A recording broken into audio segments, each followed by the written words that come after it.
úton vagyunk körülbelül a jégbarlang felé, és itt is van egy ilyen ikerzsomboly. Tehát egyik luk, kőhíd, mögötte a másik luk. Mindjárt arrébb megyek és megmutatom. Nos,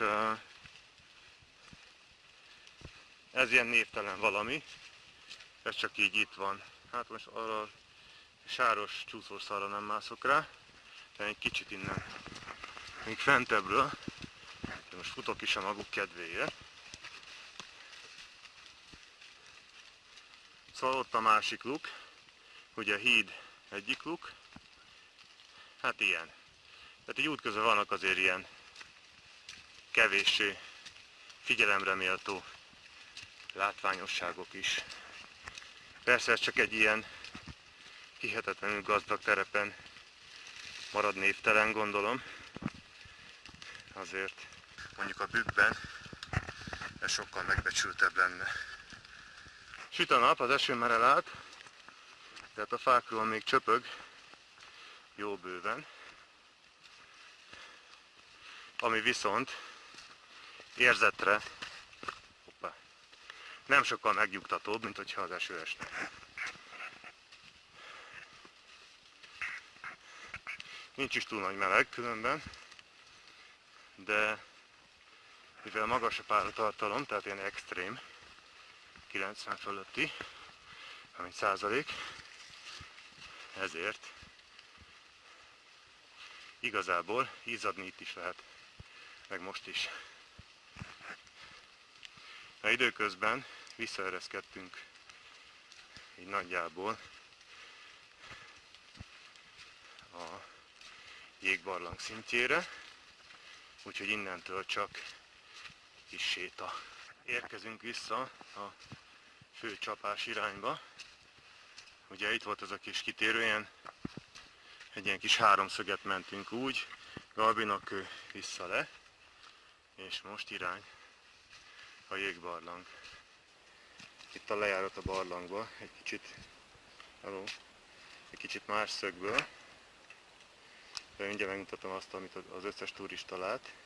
Szóval egy másik szemszögből, ugye ezen a rozzant lépcsőn kell leereszkedni. Az előbb onnan filmeztem, és innen igazán félelmetesnek néz ki a gödör. Tehát ez a barlang belső része. És hogyha a déli órákban itt a fáktól, és pont azon a kis lyukon ott a fák között besüt a nap, pont merőlegesen, akkor állítólag ilyen egészen különleges fényjelenség van, mert a barlangban állandóan párás a levegő, és akkor a párán ilyen szivárványos, ilyen tűzszerű valami. Ott egészen a messzeségben az alján pedig ott van az eszkimó, eléggé magába van zuhanva, ha jól lát. De mindjárt lemegyünk a rendes bejárathoz is, és megnézzük. Most hát lemásztunk a rozzant lépcsőn, nem is tudom, hogy látszik a legjobban, talán így. Hát most vagy idén volt, vagy nagyon, nagyon meleg, vagy pedig már ide is begyűrűzött a globális felmelegedés. És ez a kupac itt előttünk, amilyen földnek látszik, igazából ez hó. Hát most már csak eddig lehet bejönni. Régebben én bementem mindig az eszkimóig, de most is lezárták. És tilos is, ott a tábla megtiltja, hogy bemenjünk, úgyhogy nem megyünk be. Igazából a látnivaló se nagyon vonzó. Szóval az ott az eszkimó, ugye az a sztori, hogy az eszkimó minden évben új feleséget kap, mert csak ő marad meg a nyár végéig, a felesége az mindig elolvad. Nos, hát az eszkimó sosem nagyjából elolvadt, itt egyesek azt mondták, hogy már csak hobbit eszkimó van. Nos, szóval ez a kupac, ez hókupac volt, és nagyjából kitöltötte szinte az egész teret, legalább egy 1,5 méterrel magasabb volt, és itt egészen kijött szinte idáig. Úgyhogy valahogy most nagyon, nagyon le van szegény gyengülve, meg az egész barlang is. A talaj amúgy jeges, és ott egész hátul a két eszkimó mögött, ott még folytatódik a barlang egy ilyen jéglejtővel, ahol lemenni könnyű, feljönni azért már nem annyira. Most hát ez az, ami kintről látszik, és Itt van egy ilyen leírás róla, illetve innen irányítanak minket a Flóra rét, illetve a Galbena körút további részei felé. Szóval ez a rész, ez meglehetősen ingerszegény, egy ilyen meredek ereszkedés, körülbelül 2-3 kilométeren keresztül, és igazából a térdfájósoknak szopó roller, és hát sajnos, ahogy az ember idősödik, úgy a térdfájósság az szinte biztosan kialakul. Bár ilyen biztos volna a Lotto 5-ös, sajnos, de hát az nyilván nem az. Fölfele viszont majd a rossz kondiban levőknek lesz a szopóroller.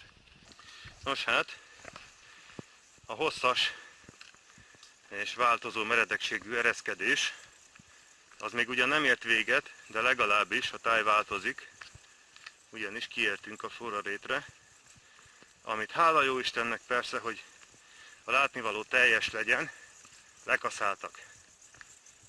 Na, hát ez lenne a Flóra rét, Flóra nélkül. Illetve ott, ahol már így kezd így bebokrosodni, meg így besusnyásodni, ott azt meghagyták, de az már nem is olyan szép. Viszont, ahogy most kipucsított a nap, most hihetetlenül jó meleg van. Meg hát persze most azért jelentősen ereszkedtünk, tehát már semmiképpen nem vagyunk a fenyőzónában. Már egy-kettő még azért úgy elvétve akad, de most már inkább a bükk az uralkodó fafaj, amikor nem a réten vagyunk. Most hát itt az a néhány virág, ami még megmaradt, majd valami értővel megkonzultálom, hogy ezek micsodák. Ez talán Orbánc fű, ezt meg én is felismerem. De a többi, hogy micsoda, azt majd meglátjuk. Ugye mutatok a leveleket is, hogy neki ilyen pöttyös levele van, de ez lehet, hogy csak valami betegség. Most újra erdőfolt következik. Itt sikerült meglocsolnom az erdei pajzsiket. Úgyhogy a málha egy kicsit könnyebb lett. Az út pedig továbbra is viszonylag meredeken, legalábbis innen majd, húha, de még mennyire meredeken ereszkedik. Szóval következik a Flóra rét harmadik darabja. Volt itt még egy, csak az nagyon be volt is susnyásodva, azt nem filmeztem. Na most itt is volt némi eső, látszik még úgy csillog a füvön, és most viszont, hogy a nap így rendesen beindult, meg most már egész lent is vagyunk, itt 95% páratartalom van, és érzetre ilyen 40 fok. Nyilván nincs annyi, de hihetetlen szar, tehát mindenképpen javaslom ebből az irányból megcsinálni, ugyanis még így ereszkedés közben is izzadunk. Vagyis hát én legalábbis. A túratársam előbb megjegyezte, hogy miért nem tud ez a rét erdőben lenni, hogy árnyék legyen. Hát van benne ráció. Nem ártana. Az még sáros is. Tehát a lejtési szög az továbbra sem enyhült. Sajnos. Úgyhogy ahol sáros, ott csúszik is. De legalább, hogyha segre esek, akkor puhára esek, mert nem köves a talaj. Nos, hát lent vagyunk, most már ez ilyen börzsönyszerű.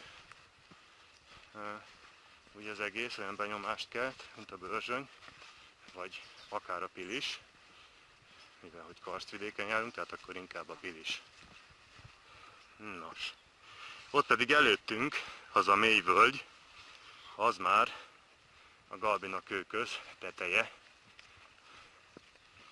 Szóval mint ahogy az látszik is, közeledünk a cél felé. Ez itt egy ideális pihenő és ebédlőhely lenne. Ugye árnyék is van, asztal is van, viszont nincs víz, úgyhogy tovább megyünk. Ilyen sziklakert is van itt az út közben. Szépen ki is van dekorálva, mondjuk azt mondanom sem kell, hogy itt a réten azért nehéz olyan helyet találni, ahova könnyű fölfesteni a jelzést.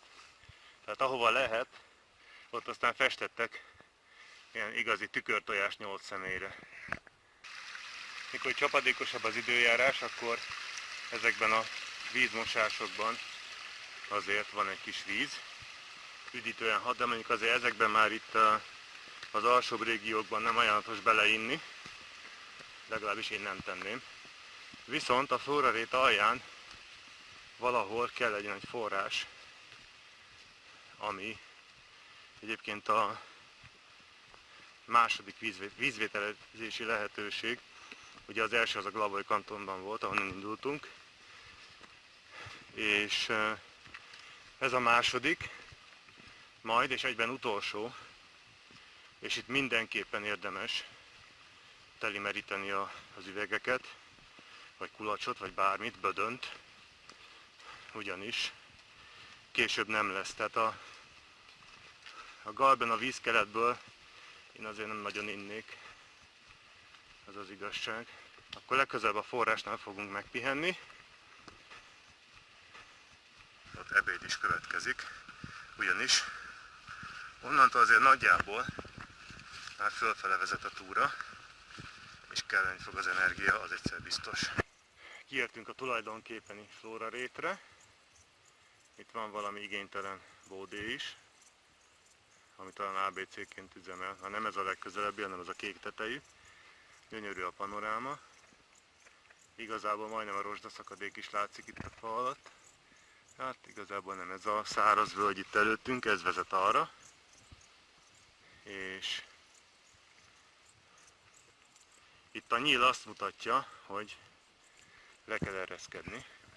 Szóval mindjárt le is fogunk. A forrás valahol ott van alul. És talán ez itt tovább a kalács. De valamilyen fészkes virágzatú ritkaság. Ezután a nagy lejtő után leérünk ide a forráshoz. És ez itt az utolsó vízvételezési lehetőség. Tehát ezt most ki is használtuk, és teliraktam minden üveget, úgyhogy most 4,5 liter vízzel indulunk neki a túrának, illetve a túra szopatós részének.